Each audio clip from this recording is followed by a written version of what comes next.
Jada Grayson, we're exactly 25 minutes from 7 o'clock on your Tuesday, the end of January. Mike Barrett, we mentioned in from family-owned Barrett Insurance. It's good policies time. How you doing, Mike? I'm well. How are you? I am well. Family-owned and family-operated. There you go. That's how crazy we are. Yeah, it can be owned, but it doesn't mean you're there, right? Oh, I'm there. Ain't that rich yet? All right, so we talk about insurance. It is a crazy, messed up world for those of us that don't do it for a living to understand it. We all have preconceived notions about, oh my gosh, it's too much money. All this stuff, right? Yeah. We got a winter storm coming here. Every year about this time, we have to start worrying about avalanches from our roofs. Yeah. Especially if you have a metal roof and it hasn't let go yet. I got one of them. And Always I'm waiting goes when for you're it. sleeping, too, from what I understand. I don't have a metal roof, but it always lets go when you are zonked out. Mm-hmm. Yeah. So I got snow hanging about 2.5, almost 3 feet off my roof with about 1.5 feet on top of it, which is on top of 6 inches of ice. Yeah. That's some heavy stuff. Homeowners need to think about this, right? Oh, very much so. Very much so. It is the season, especially with more snow coming for the roof raking. And we talked about it last week, too. And since then, can I be honest? I've roof raked. I Practice what I roof preach. raked. I did. One side. That's all I can hit is one side of my building. Hey, That's one why is there's better than none. so much on the other side. But people out there are conscious of this, and sometimes they need a little reminder. These are things we have to factor in when we think about insuring our home. Yeah, and what could happen. I mean, you just brought up the biggest point. For me, with snow on a roof of a house or what have you, it's not so much the weight. While that can be a concern in a tremendous snow year, yeah, absolutely. You got 3 feet of snow up there. I mean, think about what's going to happen when the warmer weather comes, and then the whole, the makeup of that snow changes, gets wetter and heavier. I mean, that's going to be a problem. But right now, this time of the year, it's the ice that's building underneath, like you just mentioned, and that's where you're going to have problems with all kinds of things like ice dams and things like that are holding back the melting snow, holding back the water from the rains that are coming that we don't need. So that can be a problem. But I wanted to throw a quick thing at you today. Okay, I'll catch So it. one of these two things is going to be a liability issue for you. Snow on your roof falls and hits somebody, or you're driving down the road, didn't appropriately or properly brush off your car. Snow on your car flies up and hits somebody behind you who's driving. We've heard some absolutely horrible stories in the news about that. Yeah. So one of those is going to be a liability exposure. Which one? I can remember from our conversation last week. I can remember. Yeah. Good. It's the car one. It is the car one. Yes. So if you're parked too close to a building and snow comes down off a roof and crushes your car, it's not going to become the negligence of the property owner that caused the damage to your car. So sad, but true. But you're driving and your snow flies off of any kind. Could be that it's iced up and now it's a patch of ice flying off and knocking somebody off the road or damaging their vehicle. That's going to be a liability concern for you. So brush off your car. New Hampshire, from what I understand, has really clamped down on that, saying, look, if you're not brushing off your car, we're pulling you over. Well, I do know in Vermont, with our chats here, and of course being in the automotive industry, everything from the snow on the roof, the snow on the back lights, the ice that cakes up and builds up inside the fenders. Yeah. The visibility thing is the snow on the back lights and license plate. But Right. if any ice is on your vehicle, comes off and injures somebody else or causes property damage, you're responsible. Period. Yeah. No- And not that I'm going to tell anybody this, but I like to have the snow pack up and cover up my license plates and then drive through the middle lane of the Easy Pass down to New Hampshire. I'm like, get me now, New Hampshire. Come on. Find me. And they always do.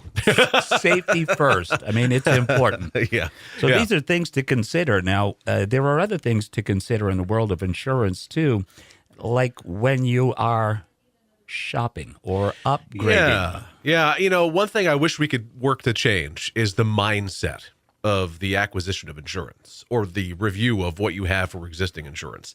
And what I mean by that is so often, and it's because of the commodity-based industry that we're in, and it's not a commodity, but that's the way that it's marketed, especially everywhere you look, that it is a commodity, but it's not. So we've really have it in our heads now to, when we're looking at insurance, we're looking at cost, and we're looking at cost only in many cases.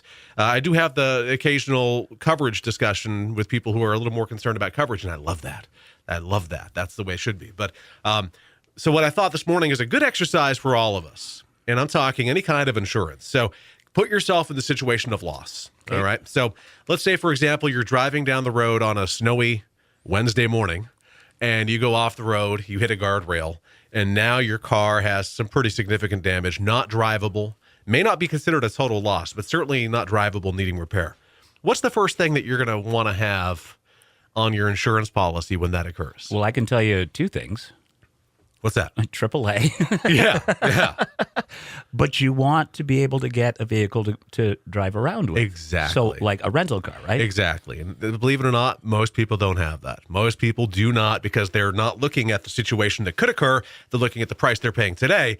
The things that you would want the most would be a rental reimbursement, because the first question most people ask me when their car is now undrivable, what's my rental car reimbursement? Well, you don't have it. You didn't want it. And that's a very uncomfortable situation to have. So you need to think about that. You need to think about when that does occur, what are you going to be comfortable with? Because that's going to be considered a collision loss. So what's your collision deductible? Did you go to $1,000 collision deductible to try to offset some, get some savings when you were reviewing, changing, or purchasing your insurance? Well, now that the situation has presented its ugly self, are you prepared for that $1,000 hit? Because that is what's going to happen, because when the repair to the vehicle occurs, the insurance company is going to pay minus that $1,000, meaning that you have to pay that $1,000, which can be pretty hurtful for some folks. So while the cost savings ahead of time and hoping for never having a loss is wonderful, that's something to consider. Now let's go to the home side real quick. Okay. All right. You suffer a loss. Now we're going to talk about, in this case, a small kitchen fire, but now your home has sustained severe smoke damage and water damage and is now uninhabitable. That's not good. That's not good. What are you going to want? You're going to want the ability to live somewhere else. I don't want a tent, that's for sure. Right. So you're going to want to make sure you have proper loss of use coverage, which fortunately it's a built-in mechanism. But again, when it comes to coverage limits and deductibles, you want to be prepared for what's going to present itself should that situation arise. Not if, but when.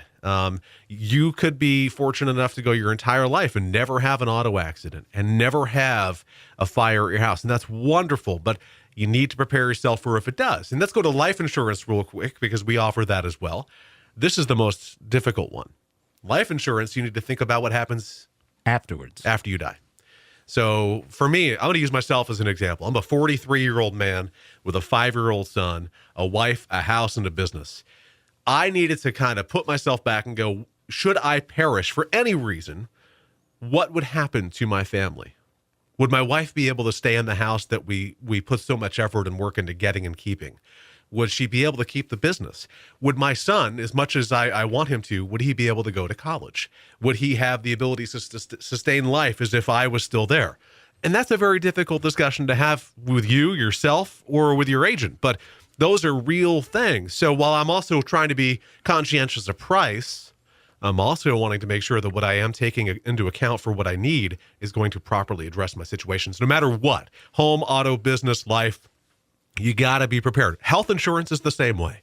You need to really be really understanding or have some sense of what would it take to make it right and make you whole. To get from here to the other side. Yeah, I'll be honest, the life insurance discussion is my least favorite one to ever have, but it's important.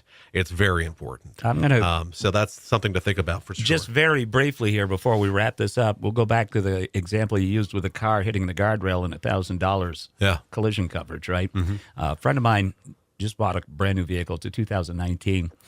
And up here on 114, on her way into work, she popped a deer. Ooh. And it was more than $1,000. Yeah. A lot more than $1,000. Oh, yeah. And somebody's got to pay it. Yeah. And again, we're talking deductibles. So we're talking what the company won't pay and you have to pay. So you want to make sure you're careful. And that's a quick example, too. You're driving and you have a choice to either hit the deer or try to avoid the deer. If you try to avoid the deer, what are you going to potentially hit?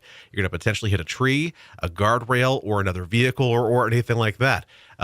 Whenever it's safer, make sure you're hitting that deer because it's going to be better for everybody. Have the conversation, have the mindset that, yes, we understand the money part is important, but it is not the most important factor. No, there's so many things at play. So please don't think about insurance as the cost. Complain about it because believe me, I do too.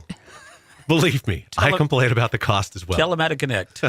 Give us a call, 748-5224. Visit our website, thebarrettagency.com, Google, Facebook, and YouTube, all Barrett Insurance Agency. Thanks, Mike. Be safe, okay? Let's go play in the snow. I'm going to go kick the ice out from inside your fender wells. And we're going to serve you music from Dan and